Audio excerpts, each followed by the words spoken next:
you're in the house or in your car or on your property, you can defend yourself with lethal force. And she said that you can't tell if ICE agents are law enforcement or imposters, and it becomes an issue of whether you reasonably believed they were law enforcement.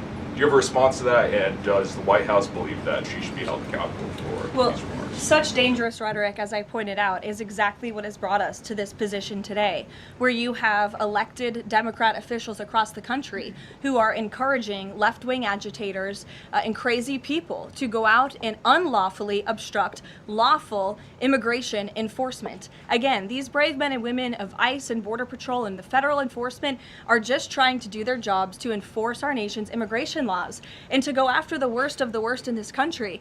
I would encourage everyone in this room, and I would encourage the Arizona Attorney General to look at the video of an ICE agent in Minneapolis. He was approached by left-wing agitators who were honking their horns and were screaming slurs at him, and he rolled down his window and he said, "What are you doing? I am out here trying to catch a child predator, somebody who has convicted crimes against an innocent child, and you are trying to obstruct me from doing my job." This rhetoric against ICE, comparing them to Nazi Gestapo, Donald Trump's police force, is despicable, it is shameful, and it is precisely what has led to the escalation of tensions in Minneapolis and in other places across the country. Good afternoon. Good afternoon, Jackie. Thank you for that. Thanks for coming in on a snow day for the rest of the government in the country.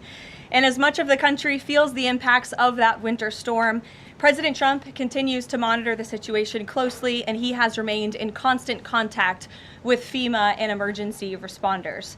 President Trump also quickly approved 12 federal emergency disaster declarations within 24 hours for the states of Arkansas, Georgia, Indiana, Kentucky, Louisiana, Maryland, Mississippi, North Carolina, South Carolina, Tennessee, Virginia, and West Virginia, enabling these states to access critical federal resources to supplement their response efforts if needed.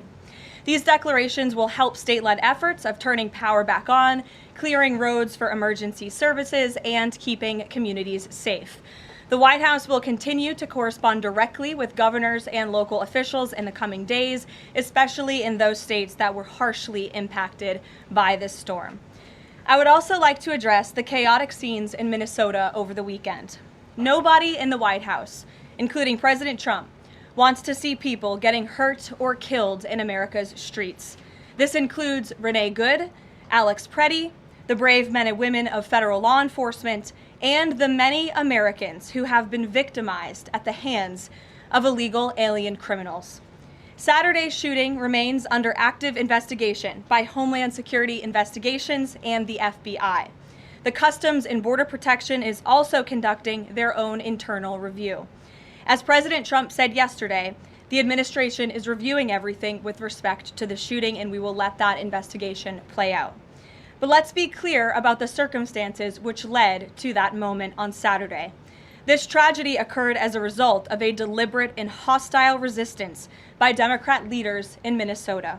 For weeks, Governor Walz and the Mayor Jacob Frey and other elected Democrats were spreading lies about federal law enforcement officers who are risking their lives daily to remove the worst criminal illegal aliens from our streets: murderers, rapists, pedophiles, human traffickers, and gang members. Governor Walz and Mayor Frey have shamefully blocked local and state police from cooperating with ICE, actively inhibiting efforts to arrest violent criminals. They have also used their platforms to encourage left-wing agitators to stalk, record, confront, and obstruct federal officers who were just trying to lawfully perform their duties, which has created dangerous situations threatening both these officers and the general public and Minnesotans alike. This is precisely what unfolded in Minneapolis on Saturday morning. Obstructing federal law enforcement and inciting violence against officers is wrong and illegal. This used to be a universally accepted position in the United States. Amid the hysteria, we must remember how we got here to this moment today and what this Democrat opposition is about. Former President Joe Biden and the Democrats opened America's borders for 4 years, inviting tens of millions of illegal aliens from all over the world to flood into our country. Among them, violent criminals who terrorized American communities and have inflicted devastating, permanent pain and harm on law-abiding Americans and their families. Yet we never saw outrage from Democrats or their allies in the liberal media over these horrifying crimes against U.S. citizens. The pain of American angel families was ignored and dismissed because it undermined the Democrat narrative. Innocent Americans like Jocelyn Nungray, Laken Riley, and Rachel Morin are just a few of the many victims savagely murdered by illegal alien criminals. Earlier this month, an illegal alien from Mexico with a long criminal history who came into our country under Joe Biden's administration threw a baseball-sized stone at a school bus carrying children in New Jersey and fractured the skull of an 8-year-old innocent child.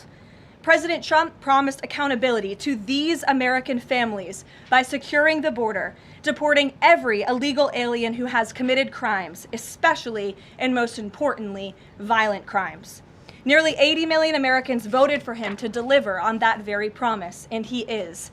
As the duly elected president, the president is fulfilling the will of the people by arresting and removing these threats from our country in cities from Los Angeles to New York, and yes, Minneapolis. Yet Democrat leaders in Minnesota with sanctuary city policies have actively defied federal immigration law and the will of the people. And as a result of that defiance, 2 Minnesotans have now tragically lost their lives on the streets of Tim Walz's state. It is President Trump's hope and wish and demand for the resistance and chaos to end today. That's why President Trump spoke with Governor Walz directly this morning, and he has outlined a clear and simple path to restoring law and order in Minnesota. Number 1, Governor Walz, Mayor Frey, and all Democrat leaders should turn over all criminal illegal aliens currently incarcerated in their prisons and jails to federal authorities, along with any illegal aliens with active warrants or known criminal histories for immediate deportation. Number 2, state and local law enforcement must agree to turn over all illegal aliens who are arrested by local police. And then thirdly, local police must assist federal law enforcement in apprehending and detaining illegal aliens who are wanted for crimes, especially violent crimes. If Governor Walz and Mayor Frey implement these common sense cooperative measures that I will add have already been implemented in nearly every single other state across the country, Customs and Border Patrol will not be needed to support ICE on the ground in Minnesota. ICE and local law enforcement can peacefully work together, as they are effectively doing in so many other states and jurisdictions. Additionally, President Trump is calling on the United States Congress to immediately pass legislation ending sanctuary cities once and for all. American cities should be safe sanctuaries for law-abiding citizens only, not for dangerous illegal alien criminals who broke our nation's laws and do not belong here. We hope Governor Walz will do the right thing and continue to work with President Trump to keep the American people safe following their call this morning. Americans overwhelmingly want exactly what President Trump is delivering: strong borders and strict immigration enforcement against the worst illegal aliens, of which there are still hundreds of thousands to deport from the interior of our country. The most peaceful way to carry out this vital public safety mission is for Republicans and Democrats to do it together, and for state and local law enforcement to work together with federal law enforcement. We want to let cops be cops. You wouldn't know this continues to be a very popular policy position from the biased media coverage over the course of the last few days, but polling shows huge support for this exact thing President Trump is calling for. More than 80% of Americans favor deporting illegal aliens convicted of violent crimes. A country unable to deport criminals who enter it illegally is no country at all. The open borders agenda of Kamala Harris, Tim Walz, and the Democrats was already on the ballot on November 5th, 2024, and it was resoundingly rejected. President Trump will never back down from his promise to deport violent criminal illegal aliens and make America safe again, and he welcomes all cooperation in that effort. With that, I will answer your questions. And Jordan Conradson, why don't you kick us off today? Thank you for being here. Thank you, Caroline. Jordan Conradson from Gateway Pundit. I have a few questions. First, with respect to the shooting in Minneapolis, we're we're seeing massive outrage from mainstream media and the left, but I'm just wondering, where was that outrage when Ashley Babbitt, an Air Force veteran, was executed by Capitol Police Officer Michael Byrd, who she posed no threat to in the U.S. Capitol?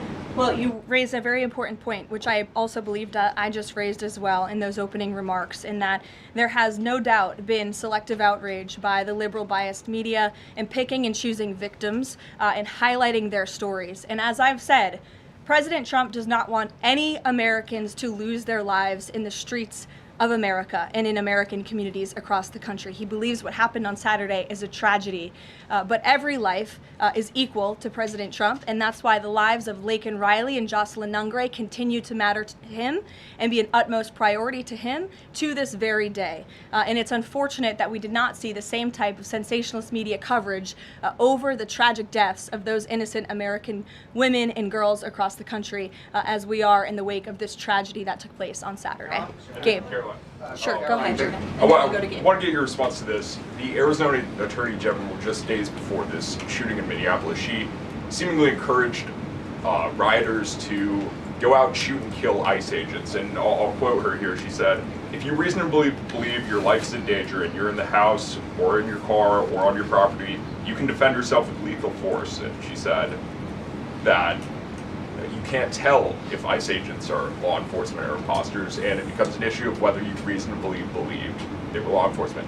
Do you have a response to that, and does the White House believe that she should be held accountable for these remarks? Such dangerous rhetoric, as I pointed out, is exactly what has brought us to this position today, where you have elected Democrat officials across the country who are encouraging left-wing agitators and crazy people to go out and unlawfully obstruct lawful immigration enforcement. Again, these brave men and women of ICE and Border Patrol and the federal enforcement are just trying to do their jobs to enforce our nation's immigration laws and to go after the worst of the worst in this country. I would encourage everyone in this room, and I would encourage the Arizona Attorney General to look at the video of an ICE agent in Minneapolis. He was approached by left-wing agitators who were honking their horns and were screaming slurs at him, and he rolled down his window and he said, "What are you doing? I am out here trying to catch a child predator, somebody who has convicted crimes against an innocent child, and you are trying to obstruct me from doing my job." This rhetoric against ICE, comparing them to Nazi Gestapo, Donald Trump's police force, is despicable, it is shameful, and it is precisely what has led to the escalation of tensions in Minneapolis and in other places across the country. Gabe, go ahead. Be looking into her for justifying violence? I would defer you to the Department of Justice on that. Thank you, Caroline. Gabe. Regarding Minnesota, on Saturday, the Department of Homeland Security posted that Preddy looks like he wanted to do maximum damage and massacre law enforcement. Stephen Miller on Saturday posted that, or called Preddy a would-be assassin. Why did administration officials jump to conclusions before an investigation had even been conducted? Well, look, this has obviously been a very fluid and fast-moving situation throughout the weekend. As for President Trump, whom I speak for, he has said that he wants to let the investigation continue and let the facts lead in this case. With regards to the deployment of Tom Homan to Minneapolis, should the deployment of Mr. Homan to Minneapolis be seen as a sign that the president is dissatisfied with how the officials on the ground had handled the incident? No, Mr. Homan is doing an exceptional job, and he has been working with Secretary Noem and President Trump over the course of the last year. Secretary Noem still has the utmost confidence and trust of the President of the United States, and she's continuing to oversee the entire Department of Homeland Security and all of the immigration enforcement that's taking place across the whole entire country. Of course, Secretary Noem is also in charge of FEMA, and we are in the wake of a brutal winter storm where hundreds of thousands of Americans have been impacted by that. So Borders Czar Homan is in a unique position to drop everything and go to Minnesota to continue having these productive conversations with state and local officials. And I know that he's catching a plane in just a few hours to do just that at the request of the president. Jennifer. On Saturday's shooting, has the president been briefed, and have you been briefed on specific details of the shooting? How many shots were fired? How many guns discharged? And I mean, did the protesters' gun go off, or only the officers' guns? Do you have any of those details? Again, the investigation is continuing, Jennifer, and we will let the facts lead and we will let the facts play out in this investigation. I do know that HSI and FBI are conducting interviews with those that were involved and the agents who were involved in this unfortunate tragedy on Saturday. Are they keeping the president up to date on all those details? The president is obviously very much on the ball with respect to this investigation. I think he's made that quite clear with the various statements that you've seen him put out, and also the 4 points that the president has outlined as well to Governor Walz, and to encourage him to cooperate with ICE and with the administration. Mary. Thanks, Caroline. To follow on Gabe's question, the Secretary knows that Alex Preddy committed an act of domestic terrorism. Stephen Miller labeled Preddy a domestic terrorist. Does the president agree with them? Look, as I've said, I have not heard the president characterize Mr. Preddy in that way. However, I have heard the president say he wants to let the facts and the investigation lead itself. Was he alarmed to hear his top officials referring to him in that way, rushing to that judgment? Danny, go ahead. Thanks, Caroline. On Stephen Miller's comments, will Stephen Miller be apologising to the family of Alex Preddy for calling him, quotes, an assassin who tried to murder federal agents, despite the fact that, as you say, this is still under investigation? Look, again, this incident remains under investigation, and nobody here at the White House, including the President of the United States, wants to see Americans hurt or killed and losing their lives in American streets. And we mourn for the parents. As a mother myself, of course, I cannot imagine the loss of life, especially losing one's child. And that same empathy from the President goes for the parents of angel families, parents of victims of illegal alien crime across our country as well, and that's exactly why the president continues to be wholeheartedly committed to deporting the worst of the worst criminals from our country. Why don't we go to the back? Kelly. Caroline, does the president believe that the killing, though, was a mistake? Has he expressed that at all? Again, the president has said, we have to review it, and this investigation needs to continue, and he's letting the facts on the investigation lead itself. Does he want the body camera footage to be released to the public? Now, that's not something I've heard the president commit to, so I won't do that from the podium. Sure. Caroline, how serious is the administration taking allegations that local and state officials in Minnesota are actively coordinating with demonstrators through encrypted or non-encrypted communications, as well as providing government resources to impede immigration enforcement operations? I'm sorry, Carrie, could you repeat your question? How serious is the administration taking allegations that local and state Minnesota officials are communicating with demonstrators to basically impede immigration officials? Well, we've definitely seen active organization amongst these left-wing groups, Carrie, and it is something that I know the FBI and the Department of Justice are looking into. Again, it is illegal to unlawfully obstruct lawful immigration enforcement in this country, and these agitators are making it nearly impossible for ICE to do their jobs and for federal law enforcement to carry out the will of the American people to deport the worst of the worst. I would just encourage everyone to please imagine in this room, all of you come to the White House every day to report on the President of the United States and the administration. You come into this briefing room, you walk through the gates of the White House. Just imagine if there were left-wing agitators or agitators of any kind who were in your face, who were doxing you, who were harassing you, who were physically threatening you, who were biting off your fingers in the case of 2 Border Patrol agents we saw this past weekend in Minneapolis. That would make it very difficult for you to show up and do your job here at the White House every single day. That's what these officers in Minneapolis are facing. That's why the president is calling on Governor Walz and Mayor Frey for these 3 very simple and common sense points of cooperation so that ICE and local law enforcement can work together. Again, we are just asking for police to be police. And if you ask any law enforcement agent or official, they want to be able to work with their federal counterparts at the state and local level and vice versa. Caroline. Thanks a lot, Caroline. 2 questions. One is looking forward. The role of Mr. Homan, is he being sent by the president to diffuse the situation that exists right now on the ground? Is he the point person essentially for the White House in terms of trying to tamp down the tensions that exist right now in Minnesota? Well, Mr. Homan is the point person for cooperating with state and local authorities and corresponding with them, again, to achieve this level of cooperation to subdue the chaos on the streets of Minneapolis. And I would just point out that Mr. Homan is someone who has been lauded for many, many decades for his experience working in law enforcement. In fact, this is a Washington Post headline from 9 years ago, 2016. Meet the man the White House has honored for deporting illegal immigrants. And I would remind everyone in this room that it was former President Barack Hussein Obama who awarded a medal to Mr. Homan. So he's obviously very qualified. He has the full trust and faith of the president. He will continue to have these meetings in the hopes that ICE and local law enforcement can cooperate and work together to have successful immigration enforcement, as we've seen in almost every other state across the country.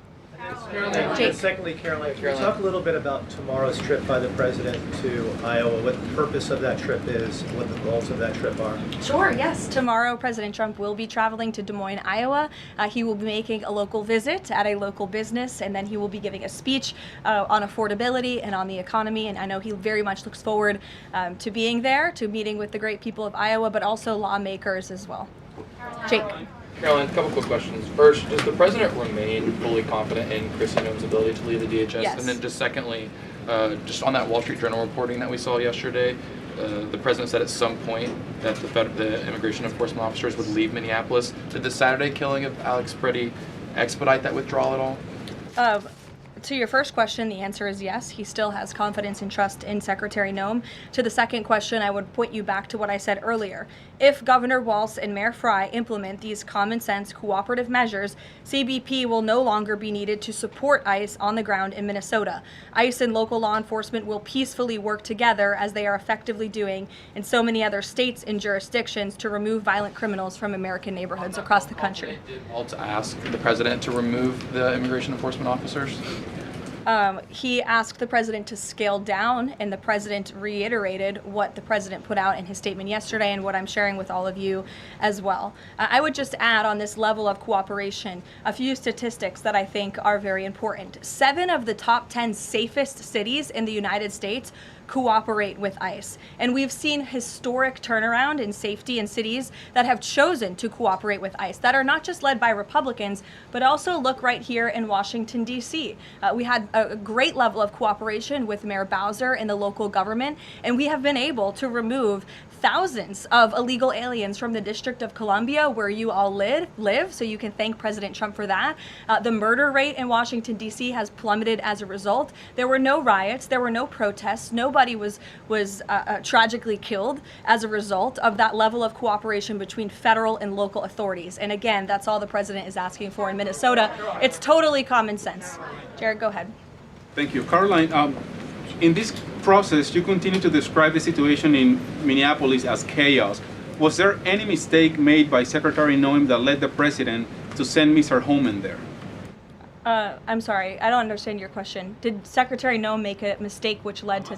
If she made any mistake that could lead the president to send Mr. Homan to Minneapolis? No, as I already mentioned, Mr. Homan has been working alongside Secretary Noem and for the president over the course of the last year. And again, he's uniquely positioned to hop on a flight to Minnesota today to continue this correspondence with state and local authorities, and that's what he's going to be doing. Fran. Caroline, is it the White House's position that Americans have the right to show up to these ICE operations and film, document, or protest the law enforcement actions? All Americans have a First Amendment constitutional right, of course, but Americans do not have a constitutional right to impede and obstruct lawful immigration enforcement operations. That is actually a crime, and it's something that we've seen taking place in the streets of Minneapolis, which again is leading to these dangerous circumstances that these federal law enforcement officers have been forced to work within. Back to the call with Governor Walz this morning, the president described it as respectful. He said, we seem to be on a similar wavelength, but you had strong criticism for the governor and the Minneapolis mayor, Jacob Frey, just now. So could you explain the difference in tone between what the president had said in his True Social post and I think some of the criticisms that you just levied from the podium? Fran, I think the criticisms that I laid out, I'm painting the picture for all of you in this room, are what led to the moment that we are in today, where Governor Walz and President Trump are having a conversation, a constructive and productive conversation to end the chaos and the lawlessness that has taken place in Governor Walz's state. Elena. Thank you. I had a question. With Homan now going to Minnesota, is Gregory Bovino also going to remain in Minnesota overseeing these ICE operations? Mr. Bovino is a wonderful man, and he's a great professional. He is going to very much continue to lead Customs and Border Patrol throughout and across the country. Mr. Homan will be the main point of contact on the ground in Minneapolis. And to follow up, given what we've heard from several Trump administration officials, people like Stephen Miller, as people point out, calling him a domestic terrorist, Bovino saying that Preddy was out to massacre law enforcement. Why not require ICE agents to wear body cameras to clear up some of the disputes that we are hearing from witnesses and video footage versus what the administration has been saying? Well, that's a policy question that I know the policy folks in the building are having with members on Capitol Hill, and I'll leave it to them and the president to make that decision. And I just have a final question is on, you were talking about the level of cooperation that the president talked about with Governor Walz. Will the administration commit to cooperating with local officials on this investigation into Alex Preddy? The president spoke about this with Governor Walz and said he would have a discussion about it. He did not make a commitment, and so therefore I won't make that commitment here. I would just remind all of you in the media, because I've seen a lack of reporting on this fact, there are investigations into what took place on Saturday. The Homeland Security investigations and the FBI have teamed up for an investigation, and there's also an internal CBP investigation, an internal review of what is happening on the ground in Minnesota. The president supports those investigations, and as I've said repeatedly, he wants to see them move forward. Phil. Thank you, Caroline. FBI Director Kash Patel said in a Sunday interview, quote, "You cannot bring a firearm loaded with multiple magazines to any sort of protest." Does the president believe the Second Amendment rights remain in effect even when protesting? The president supports the Second Amendment rights of law-abiding American citizens, absolutely. There has been no greater supporter or defender of the right to bear arms than President Donald J. Trump. So while Americans have a constitutional right to bear arms, Americans do not have a constitutional right to impede lawful immigration enforcement operations. And any gun owner knows that when you are carrying a weapon, when you are bearing arms and you are confronted by law enforcement, you are raising the assumption of risk and the risk of force being used against you. And again, that's unfortunately what took place on Saturday. Is in Minneapolis. Will his mission continue to be focusing on illegal immigrants with a criminal history, or will it be on illegal immigration generally? Mr. Homan will continue to enforce our nation's immigration laws, especially deporting the worst of the worst criminals in Minnesota who have committed violent offenses. And I would just remind all of you that this important work is continuing to be carried out. In just the last few days, I'm happy to provide this packet to anyone in the room. ICE has arrested multiple violent criminals, illegal aliens within Minnesota. Many of them have convictions for assault, driving under the influence, fraud. This individual here I'm looking at was an aggravated felon with multiple convictions for larceny, fraud, and forgery of checks, vehicle theft, drug possession, domestic assault, inflicting bodily harm on another, criminal convictions of larceny, identity theft, again, charged with driving under the influence. These are extremely dangerous people who Governor Walz and Mayor Frey have allowed to roam on their streets, and all the president is asking for is cooperation to arrest individuals like this and deport them from the United States of America. I'll take a couple more. Go ahead. Okay, so this weekend the president posted that this is a cover-up of the fraud in the state of Minnesota. He also posted Minnesota is a cover-up. These both happened after the shooting. So given that these came after the shooting, what is the this here? What is the cover-up he's alleging? Yes, it's a good question. I've spoken with the president about this at length. What the president is referring to is the fact that you have Governor Walz and, again, the mayor, who have been encouraging these left-wing agitators to come out and to harass and to dox and to threaten ICE and to make this conversation about and smear lies about federal law enforcement who, again, are just trying to do their jobs in an attempt to distract from the widespread widespread, massive fraud that has taken place in their state.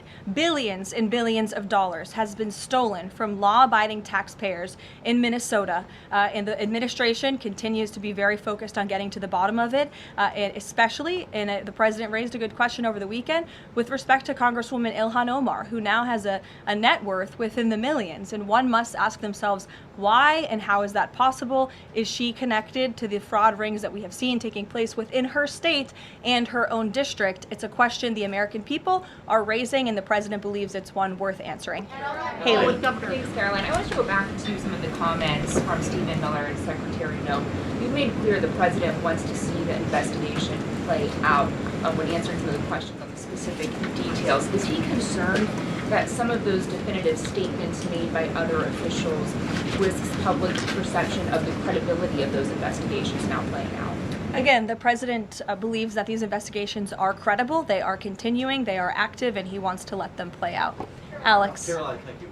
Is the administration willing to separate DHS funding from other funding bills in order to avoid a broader shutdown? Look, at this point, the White House supports the bipartisan work that was done to advance the bipartisan appropriations package, and we want to see that passed.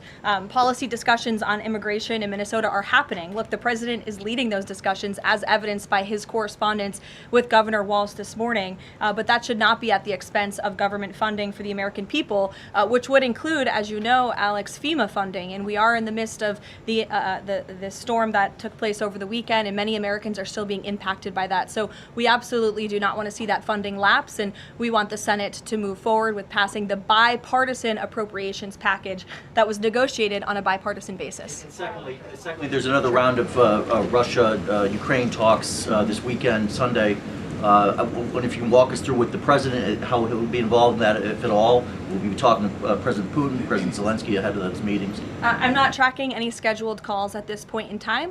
However, the president remains deeply involved, and of course he's being apprised by his advisors, namely Jared Kushner and Special Envoy Witkoff, on these talks. They had a multilateral meeting this past weekend, which didn't get a ton of coverage, but that was historic in nature, where the president's team has really brought two sides of this war to the table together to move the ball closer towards peace. So the president is not giving up on the peace process. He obviously just met with President Zelensky when we were in Davos, Switzerland, but I'm not tracking any calls scheduled for this week. On one more foreign policy point, I will point out, as you all saw, the last remaining body of the hostages, Israeli hostages in Gaza, has been returned. This is a huge foreign policy feat for the President of the United States, for the State of Israel, and frankly for the whole world. The president made the impossible possible, and so it's great news for the president, for the United States, for our allies, and also for peace in the Middle East. And I understand that more than 20 new additional countries have also signed up to join the newly established Board of Peace with respect to the rebuilding of Gaza, which is another historic accomplishment for this president. So thank you all very much, and we'll see you in Iowa tomorrow.